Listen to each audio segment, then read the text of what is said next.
16장 6절부터 15절 말씀 저와 여러분 교독으로 읽겠습니다. 사도행전 16장 6절 제가 먼저 읽겠습니다. 성령이 아시아에서 말씀을 전하지 못하게 하시거늘 그들이 부르기아와 갈라디아 땅으로 다녀가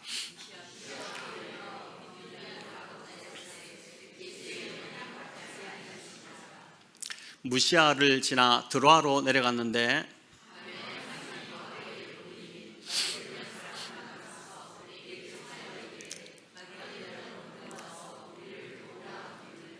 바울이 그 환상을 보았을 때 우리가 곧 마게도냐로 떠나기를 힘쓰니 이는 하나님이 저 사람들에게 복음을 전하라고 우리를 부르신 줄로 인정함이로라.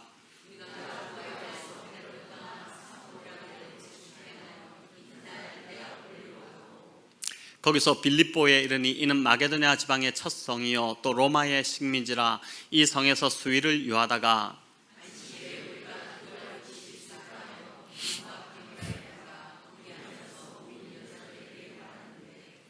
두아디라시에 있는 자색 옷감 장사로서 하나님을 섬기는 루디아라 하는 한 여자가 말을 듣고 있을 때 주께서 그 마음을 열어 바울의 말을 따르게 하신지라.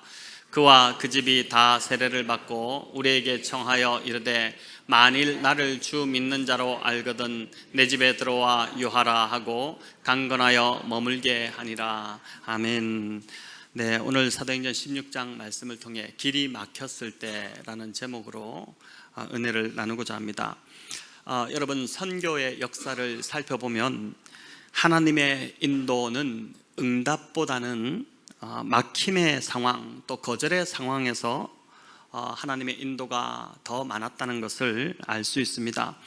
아프리카 선교의 아버지로 불리는 리빙스턴은 처음부터 아프리카로 가려고 한 것이 아니라 중국으로 가려고 했었죠. 그 계획을 세우고 있었는데 하나님께서 그가 원하던 길을 막으시고 그를 아프리카로 인도하셨습니다. 이 리빙스턴으로 인해 얼마나 아프리카의 복음의 빛이 또 아프리카 많은 영혼들이 구원을 받았습니까?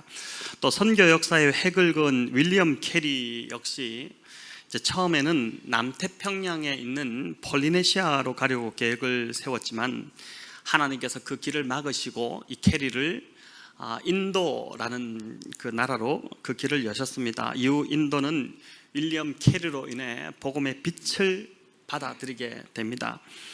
미얀마 선교의 아버지로 불리는 아도람 저드슨 선교사도 이제 마찬가지였습니다. 그는 처음에 인도 선교사로 들어갔지만 이제 미얀마로 이끌림을 받아갔고 미얀마 선교의 아버지가 됩니다.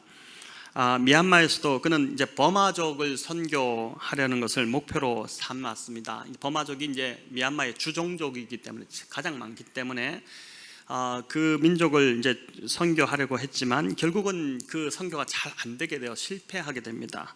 어쩔 수 없이 그가 이제 소수부족, 산족들을 향해서 나아갔는데 그것이 하나님이 이끄시는 그러한 방법이 되었던 것입니다.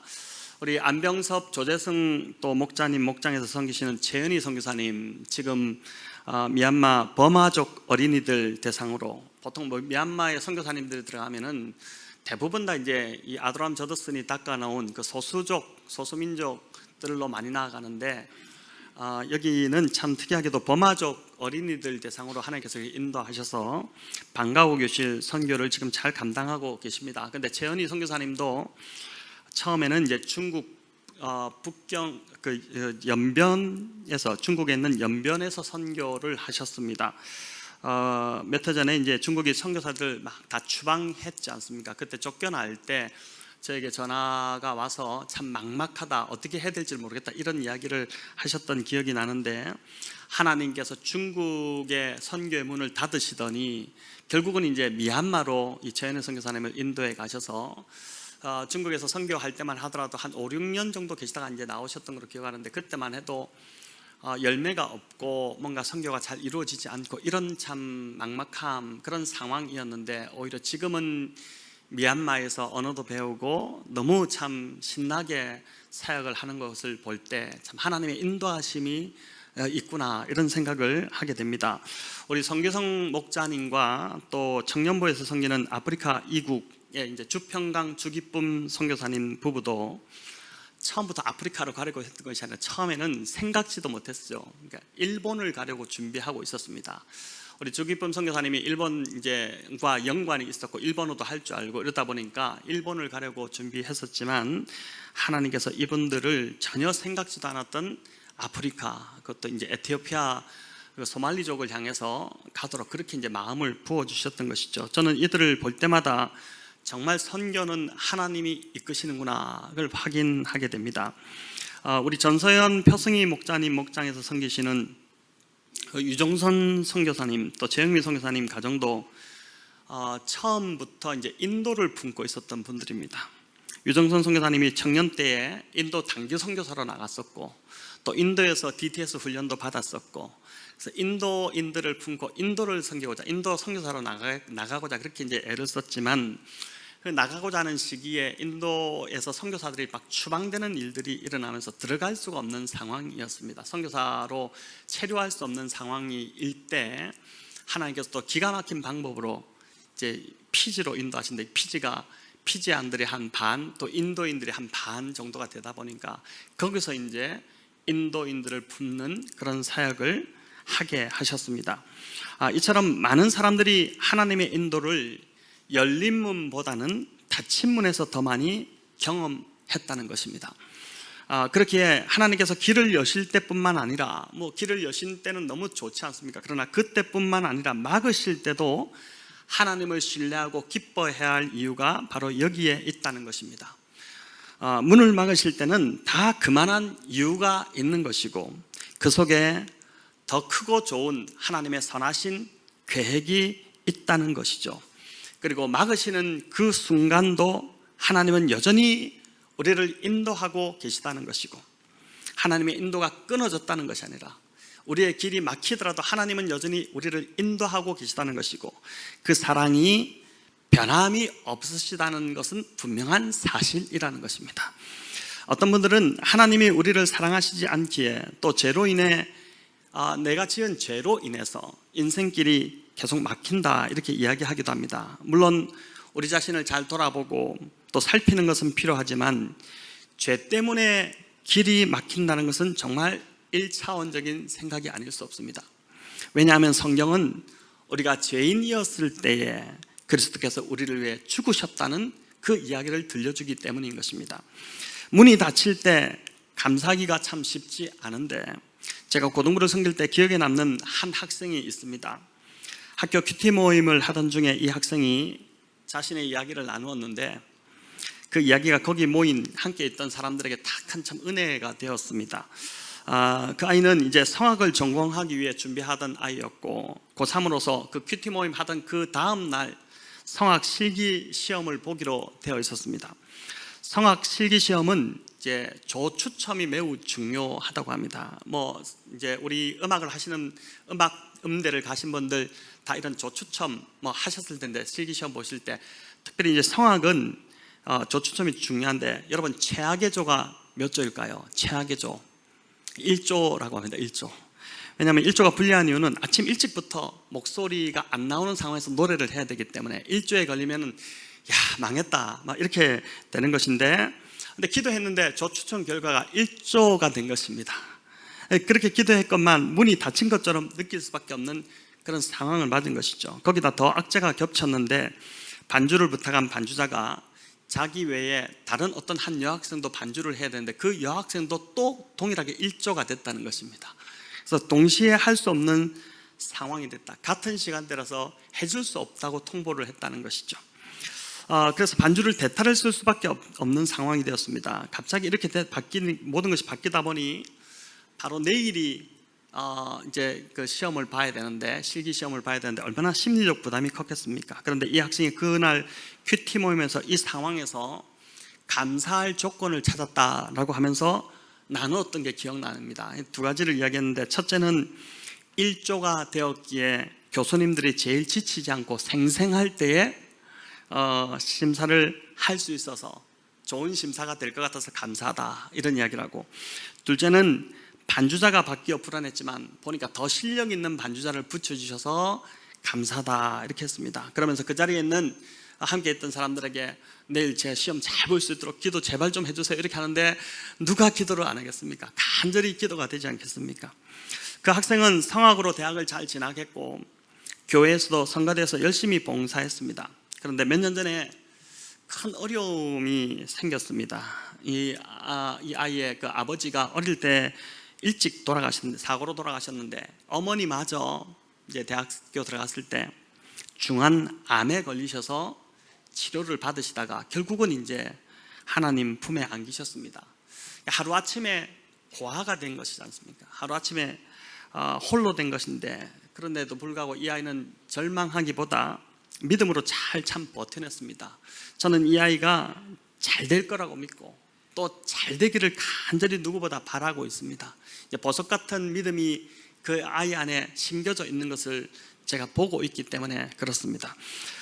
사도행전 16장을 보면 사도 바울 역시 두 번씩이나 성령님이 막으시는 것을 경험하고 있습니다. 지난주 우리가 살펴본 이제 사도행전 13장 우리가 살펴봤는데 13장과 14장은 바울의 1차 전도 여행을 그리고 있습니다. 근데 오늘 본문은 이제 바울의 2차 전도 여행에 해당합니다. 2차 전도 여행을 하는 목적이 사도행전 15장 36절에 잘 나와 있습니다. 1차 전도여행을 떠난 목적과 2차 전도여행의 목적이 좀 다릅니다. 그 목적이 뭔지 우리 한번 같이 읽어보도록 하겠습니다. 며칠 후에 바울이 저는 다시 가서 형제들이 어떠한가 방문하자 하고 아멘. 자, 이 말씀을 보면 바울은 1차 전도여행에서 했던 것처럼 새로운 교회를 세우기 위해서 또 복음을 전하고 새롭게 교회를 세우기 위해서 2차 전도여행을 시작한 것이 아니라는 것입니다. 2차 전도여행은 이미 그가 1차 전도여행 때 복음을 전하고 세웠던 그 교회들을 방문해서 교회들의 성도들의 그 믿음을 더 세우고 그들을 돈독히 하고 그리고 단단하게 세우기 위함이었습니다. 여기 36절에 보니까 방문하다 이렇게 되는데 이 단어는 성경에서 주로 아픈 자를 방문하는 것, 또 과부와 고아들을 돌보는 의미로 사용된 단어입니다. 그렇기 때문에 이 2차 전도여행의 방문의 목적은 교회를 보살피고 더 든든히 세우기 위함이었습니다. 16장 1절부터 5절 우리가 읽지 않았지만 여기 보면 바울이 더베와 루스드라와 이고니온과 비시디아 안디옥에 도착해서 여러 참 잘 모르는 지명들이 나오는데 이런 곳에 도착해서 예루살렘 종교회의의 결정사항을 전달했다는 것을 알려줍니다. 15장에 사도행전 15장에 우리 다루지 않았지만 예루살렘 교회 안에 있었던 대단히 중요한 종교회의가 있었죠. 이제 오직 복음으로 구원받을 수 있다. 세례와 할례와 또 율법을 지키는 것을 통해서가 아니라 오직 복음으로 예수 그리스도를 믿음으로 구원받을 수 있다는 그 이제 결정사항이 있었는데 그 결정사항들을 교회에 다 전해주고 그래서 교회들을 말씀으로 더 든든히 붙들도록 그렇게 격려했습니다. 자, 그렇게 한 결과가 5절에 나오는데 우리 5절을 한번 읽어보겠습니다. 이에 여러 교회가 믿음이 더 굳건해지고 수가 날마다 늘어가니라. 아멘. 얼마나 참 감사한 일입니까? 이렇게 바울이 애써서 힘써서 교회들을 돌아봤는데 그 결과가 교회가 믿음이 더 굳건해지고 교회 성도 수가 점점 더 늘어갔다는 것입니다. 자, 이렇게 되자 이제 어떻게 됩니까? 이것만 보더라도 바울의 2차 전도여행의 목표는 이미 이제 좀 달성됐다고 보지 않습니까? 이 목적을 가지고 2차 전도여행을 떠났기 때문에 그래서 바울은 이제 할 바를 다 했다고 생각하고 아시아 지역으로 발걸음을 옮기고자 했습니다. 여러분, 이 아시아 지역은 우리가 살고 있는 지금 이 아시아나 동남아시아 이쪽이 아니라 소아시아 지역으로 오늘날 터키 서부에 해당되는 그러한 지역입니다. 요한계시록에 7교회가 이 지역에 있습니다. 아마 이곳으로 성지순례를 다녀오신 분들도 계실 텐데 이제 서쪽 지역, 터키 서쪽 지역이 이제 아시아라고 성경에 기록되어 있는 지역입니다. 그 당시 바울이 머물던 비시디아 안디옥이 갈라디아 지방에 있었는데 이 갈라디아 지방과 또 이 소아시아가 붙어 있었습니다. 바로 경계 지역에 있었죠. 그렇기 때문에 비시디아 안디옥에서 바울은 이제 소아시아 지방, 이 아시아로 바로 갈 수 있다고 생각하고 그곳에 가서 복음을 전하고 또 교회들을 1차 전도여행 때처럼 좀 더 세우고 싶었을 것입니다. 그런데 6절은 성령께서 아시아 지방에서 복음을 전하지 못하도록 막으셨다 이렇게 됩니다. 이게 구체적으로 어떻게 막으셨는지 성령이 기록하지 않아서 잘 모르지만 성령께서 어떠한 인도하심으로 바울 일행이 아시아에서 말씀을 전하지 못하도록 하신 것 같습니다. 그래서 부르기아와 갈라디아 지방을 두루 다니다가 무시아 지방까지 이르게 되었다 이렇게 합니다. 자꾸 모르는 지명을 이야기하니까 지도를 한번 보여주세요. 여러분 여기 보시면 아시아가 나오고 지금 아시아, 비두니아, 본도, 갈라디아, 갑바도기아 다 오늘날 터키 지역입니다. 터키 지역. 그 위에 마게도니아가 이제 오늘날 유럽이죠. 지금 이 드로아가 보이시죠? 드로아. 그래서 이제 비두니아로 해서 위쪽으로 흑해가 있는 쪽으로 바울이 올라가려는데 거기서 또 한번 성령이 막아서 어떻게 됩니까? 그래서 결국 동쪽으로 왔는데 남쪽도 막히고 북쪽도 막히니까 당연히 열린 길인 서쪽으로 왔습니다. 서쪽 드로아로 오게 된 것입니다. 자, 지도를 내려주셔도 될 것 같습니다. 그런데 거기는 이 드로아는 더 이상 육로로는 갈 수 없는 항구 도시였습니다. 여러분 이럴 때 가장 중요한 게 뭘까요? 가장 중요한 게 뭘까요? 유연한 마음이 필요합니다. 아주 좀 플렉시블한 그런 자세가 필요합니다. 해외 선교지로 이제 단기 선교를 가보면 가장 마음이 어려운 분들, 마음이 힘들어하는 분들이 어떤 분들이냐면은 계획이 바뀌는 것을 힘들어하는 사람들이 힘들어합니다. 그러니까 뭐든지 다 이제 S가 강한 사람들, 계획대로 가야 되는 사람들, 이런 사람들이 선교지 가면 굉장히 힘들어합니다. 이제 선교지 가면 언제든지 계획대로 되지 않습니다. 현지 상황에 따라서 늘 바뀔 수밖에 없습니다. 저도 여러 차례 참 많이 단기 선교를 다녀봤지만 갈 때마다 우리가 짜갔던 계획이 다 뒤집어지기도 하고 성령께서 완전히 다른 방향으로 이끌어 가시기도 하고 이렇게 됩니다. 근데 이제 그럴 때 꼭 계획대로 해야 된다고 생각하는 사람들이 마음이 막 힘들어집니다. 근데 제가 보니까 나중에 이런 분들이 다 꺾이는 걸 봤습니다. 그것을 하나님 꺾으시고 또 다듬으시고 이런 걸 봤는데 선교지는 변화에 유연하게 대처할 수 있는 사람이 잘 적응하게 되는 것이죠. 그런데 바울 일행에게 닥친 이 상황은 보니까 계획대로 되지 않아도 너무 되지 않는 상황이었습니다. 아마도 이 바울 일행은 이쯤 되었을 때 매우 좀 혼란스럽기 시작했을 것입니다. 도대체 우리를 어디로 가라는 말인가? 아니 지금 복음을 전하겠다고 가는 것인데 왜 이렇게 자꾸 우리를 막으시는가? 성령께서 막으셔서 열린 길로 내려왔더니 거기는 또 바다 끝이고 바다가 있고 마치 우리 여기 옆에 서쪽이 우리나라 서쪽이 지금 이제 우리가 서쪽에 살고 있는데 한 번씩 동해로 가면은 서쪽 끝에서 동쪽 끝으로 왔다 이렇게 이야기하기도 합니다. 근데 이제 서쪽에 살고 있는데 우리 대부도 끝에로 이제 인도함 받아서 더 이상 갈 데가 없는 바다인데 어디로 가란 말인가? 이런 것이죠. 선교를 하라는 것인가 말라는 것인가 그렇습니다. 여러분 드로아에 내려갔는데 이 드로아가 어디냐면은 드로아는 주전 1250년경 그 유명한 트로이 목마의 신화를 남긴 그 지역입니다. 오늘날 터키의 트로이라는 지역인데 드로아에서 이제 어느 날 밤에 바울이 머물고 있을 때 꿈에 이제 환상을 보게 되죠. 마케도니아 사람 하나가 그 건너편 유럽 쪽입니다. 바다 건너편 우리로만 여기서 건너편 저희 중국 쪽인데 그쪽에 있는 한 사람이 바울 앞에 서서 손짓하며 건너와서 우리를 좀 도와달라 하는 그런 환상을 보게 된 것입니다. 자, 우리 10절을 같이 한번 읽어보겠습니다. 바울이 그 환상을 보았을 때 우리가 곧 마게도냐로 떠나가기를 힘쓰니 이는 하나님이 저 사람들에게 복음을 전하라고 우리를 부르신 줄로 인정함이로라. 아멘. 여러분 이제 존 스토트 목사님께서 이 부분을 해석하시면서 이제 사도행전 강의에서 이 부분을 해석하면서 이 본문은 하나님의 인도에 대한 중요한 몇 가지 원리를 우리에게 알려준다 이렇게 했습니다. 그러니까 하나님이 우리를 어떻게 인도하시는지 그 원리를 이 한 구절 본문에서 우리가 발견할 수 있다는 것이죠. 본문에 나타난 하나님의 그 인도의 원리는 이런 것입니다. 첫째는 하나님의 인도는 열린 문뿐만 아니라 닫힌 문도 포함하고 있다는 것입니다. 그래서 우리는 문이 닫힌다고 해서 또는 상황이 부정적이라고 해서 그것이 하나님이 나를 인도하고 계시지 않는다고 이제 보면, 그렇게 보면 안 된다는 것이죠. 하나님이 막으시지 않았으면 바울은 하나님이 원하시는 그 지역이 아니라 자기가 전하고자 했던 그 소아시아 지역을 돌면서 복음을 전했을 것입니다. 여러분, 그렇게 해도 복음이 전해졌겠지만 하나님의 시간에 하나님이 하시고자 하는 일은 이룰 수 없었던 것이죠. 두 번째는 하나님의 인도는 환경적인 것뿐만 아니라 합리적인 것도 포함된다는 것입니다. 여기 합리적이라는 이 말은 우리가 처한 상황에 대해서 이성을 사용해서 심사숙고하는 것을 말합니다.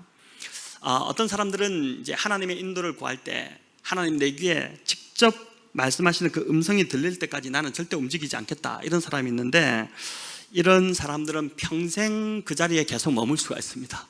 움직이지 못하고 평생 그 자리에 있을 수 있습니다.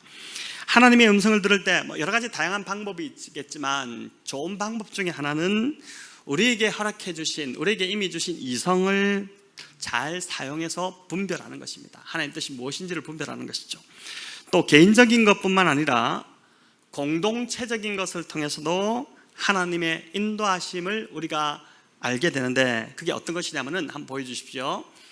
하나님의 인도가 공동체적이라는 말은 자신의 상황을 다른 사람과 나눔으로써 혼자가 아닌 공동체가 함께 그것들에 대하여 여러모로 생각하여 공동체적으로 의견에 도달하도록 하는 것을 말한다, 이렇게 이야기합니다.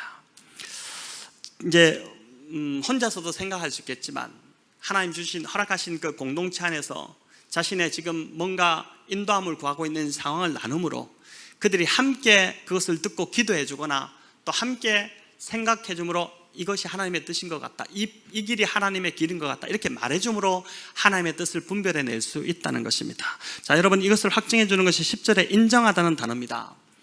10절을 다시 한번 우리 보여주시기 바랍니다. 제가 읽어볼게요. 바울이 그 환상을 보았을 때 우리가 곧 마게도냐로 떠나기를 힘쓰니 이는 하나님이 저 사람들에게 복음을 전하라고 우리를 부르신 줄로 인정함이로라, 이렇게 나오지 않습니까? 여기 인정하다는 이 단어 뜻이 뭐냐면은, 이 재밌는데, 인정하다는 한 마음으로 종합하다, 또 다양한 자료들로부터 어떤 것을 추론해내다, 이런 뜻입니다. 한 마음으로 종합하다.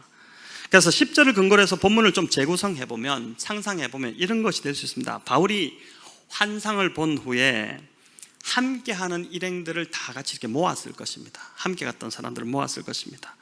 내가 이런 환상을 보았으니 이렇게 나를 따르라 한 것이 아니라는 것입니다. 자신이 본 환상을 함께하는 일행과 나누었고, 일행은 이 모든 것을 함께 생각하고 함께 추론해 보았을 것입니다.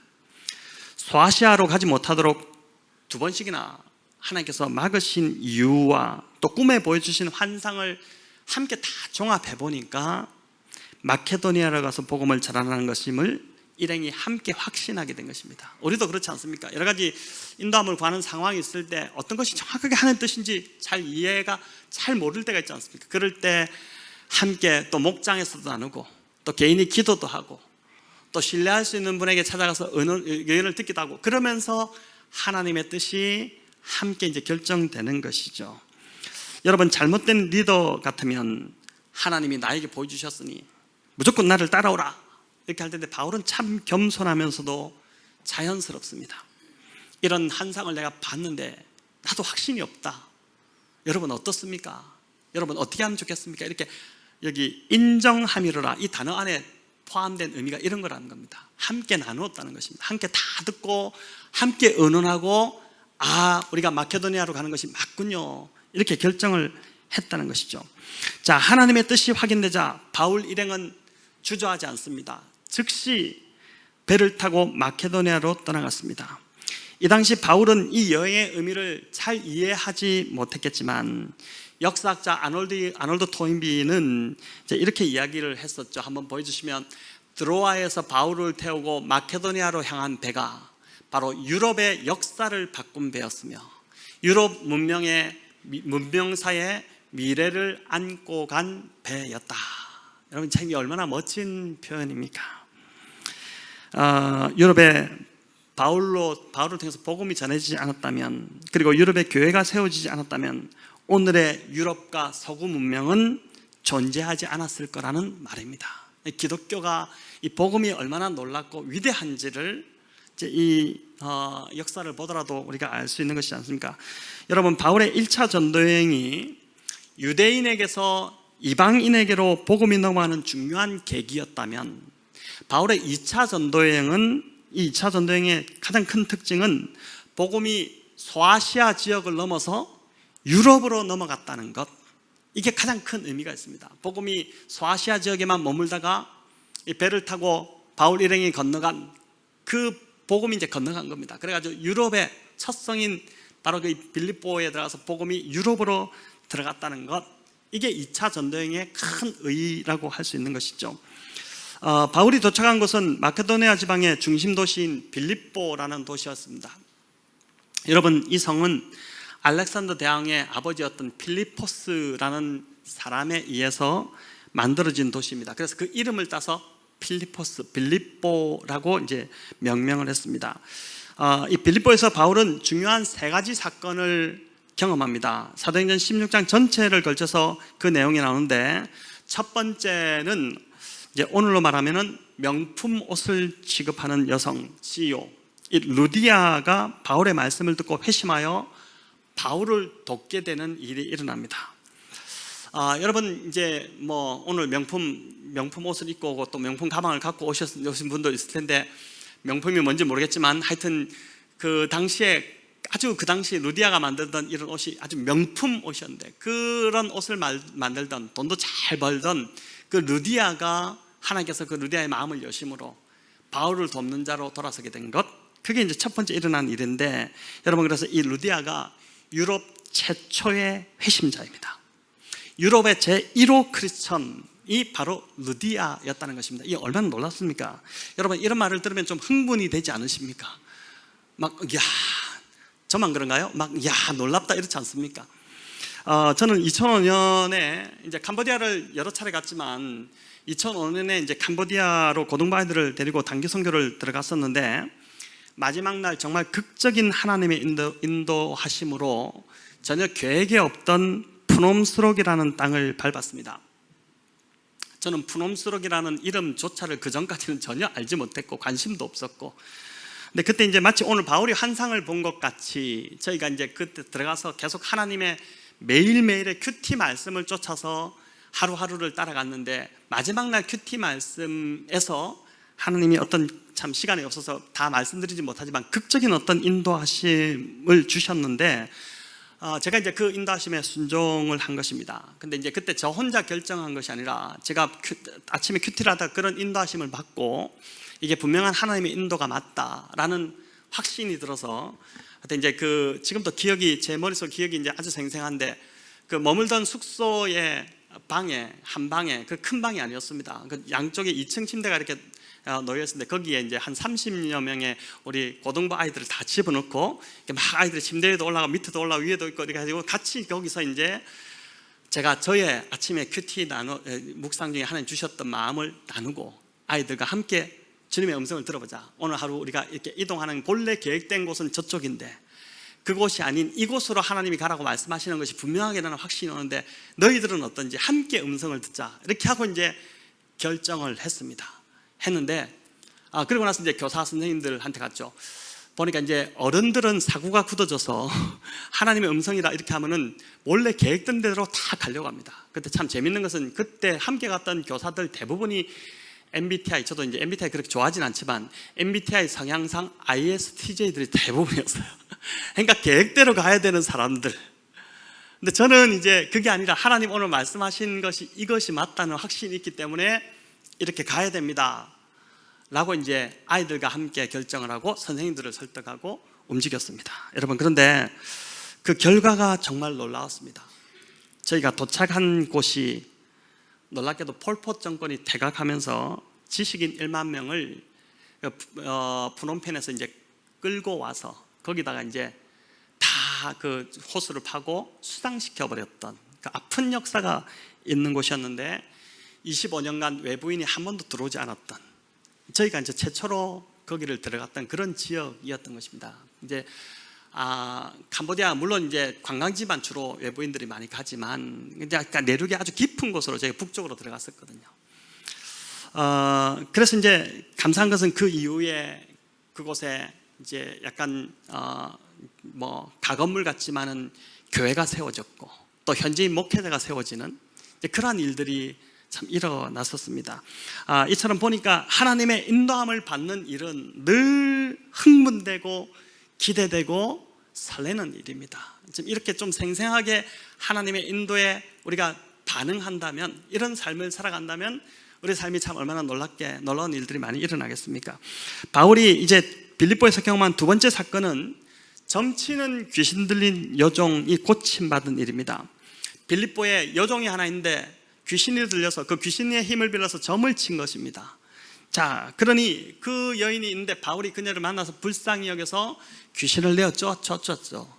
예수 이름으로 귀신을 쫓았습니다. 자, 그렇게 되자 그 이후에 문제가 생겼는데 이 여종을 부리던 주인이 마치 돈벌이가 이제 사라져 버리지 않습니까? 점치는 일이, 점이 이제 없어져 버리니까 막 화를 내면서 이 바울을 고소하게 됩니다. 바울과 실라가 현장에서 복음을 전하다가 잡혀서 매질을 당한 후에 빌립보 지하 감옥에 갇혔습니다.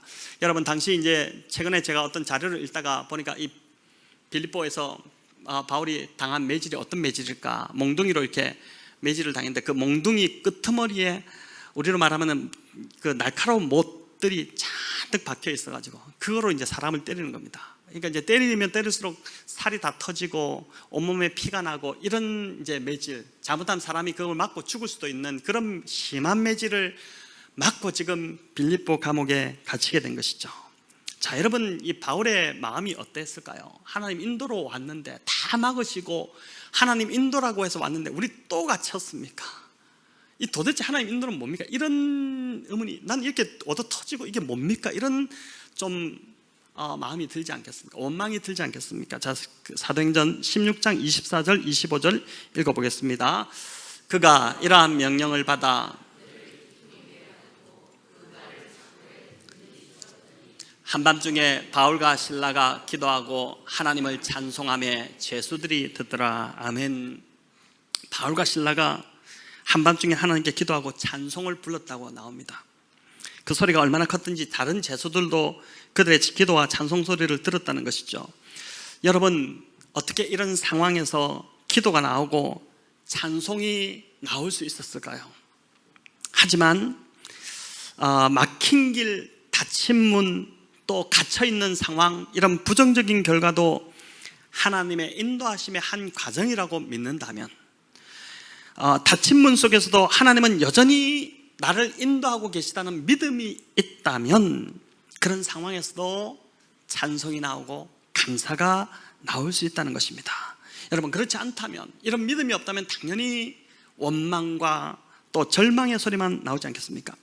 찬송이 깊어질 무렵 감옥이 갑자기 흔들릴 정도의 큰 지진이 일어나면서 하나님의 손이 이제 일하신 것이죠. 옥문이 열리고 죄수들을 묶고 있던 모든 쇠사슬, 그 착고가 다 풀어지게 됩니다. 간수가 자다가 깜짝 놀라서 문이 다 열렸는 걸 보고 죄수들이 다 도망한 줄을, 당연히 그런 줄 알고 자결하다고 하는 순간 바울이 말리게 되죠. 그 밤에 간수와 그 가족이 바울을 통해서 예수님을 믿고 세례를 받는 일이, 놀라운 일이 이 빌립보 성에서 일어나게 됩니다. 여러분, 이것이 빌립보에서 일어났던 세 번째 사건입니다. 자, 이 일이 다 지난 후에 유럽의 첫 선교 지역이었던 빌립보 성에 여러분 교회가 시작됩니다. 명품 옷 여성 CEO 루디아, 또 귀신 들렸던 여종, 치유받은 여종, 이름도 나오지 않는데, 또 빌립보 감옥의 간수와 그 가족들이 이 빌립보 교회의 첫 성도들이었을 것입니다. 교회의 구성원이 참 다양하지 않습니까? 당시 상황으로는 도저히 섞일 수 없는 그런 구성원입니다.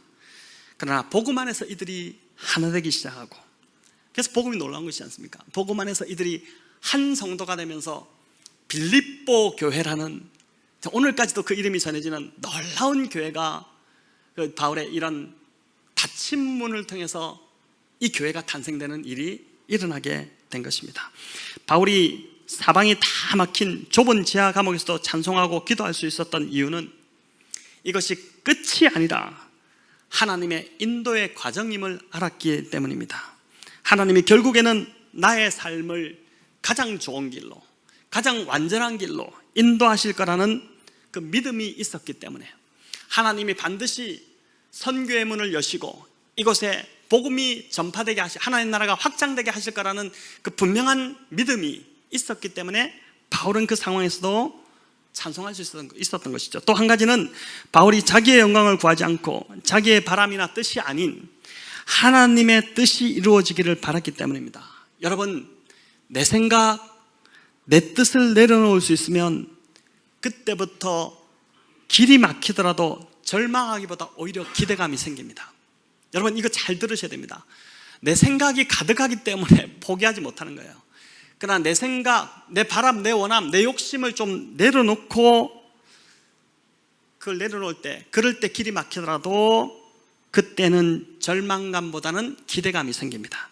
내 생각보다 더 크신 하나님의 뜻이 어떻게 내 안에서 이루어질지 그 기대와 소망이 생겨나게 되는 것입니다. 자, 이제 설교를 맺고자 합니다. 성도님들, 우리 사랑하는 성도님들, 요즘 어떠하십니까? 요즘 혹 어떤 문제를 두고 답답해하고 있지 않습니까? 그래서 하나님의 인도를 지금 구하고 있지는 않으십니까? 그런데 기도해도 응답이 없고 사방이 좀 다 막힌 것 같고 하나님의 응답이 없어서 마음이 어려우신 분이 있지 않으십니까? 또 내가 원하는 대로 좀 되면 좋을 텐데 자꾸 결과는 내가 원하는 대로 그 방향대로 가지 않아서 낙심되고 있는 분은 있지 않으십니까? 또 신앙이 이전 같지 않아서 은혜가 메마르고 있고 또 마음이 울적하고 영적으로 위축되어 있지는 않으십니까? 여러분, 이럴수록 바울과 실라처럼 더 큰 소리로 찬송을 부르고 우리가 기도한다면 우리의 삶에 회복이 일어나게 될 줄을 믿습니다. 감사는 축복의 마중물이다, 이런 말이 있죠. 감사는 축복의 마중물이다. 마중물, 그 불러오는 샘물을, 깊은 샘물을 불러오는 물이지 않습니까? 이렇게 말씀하는데 찬송과 기도도 여러분 마찬가지입니다. 감사뿐만 아니라 찬송과 기도도 마찬가지입니다. 찬송하고 기도할 수 있는 이유는 하나님이 여전히 나의 삶을 인도하고 계신다는 믿음 때문입니다. 비록 지금은 다 막힌 것 같지만 하나님이 반드시 나를 가장 좋은 길로, 가장 완전한 길로 인도하실 거라는 믿음이 있을 때 우리는 어떠한 상황에서도 이 바울과 실라처럼 감사하고 찬송할 수 있게 될 것입니다. 감사와 찬송을 통해 나의 길을 인도하실 하나님을 기대하고 또 교회를 이끌어 가실 우리 하나님을 기대하고 소망하는 저와 여러분 다 되시기를 우리 주님의 이름으로 축원합니다.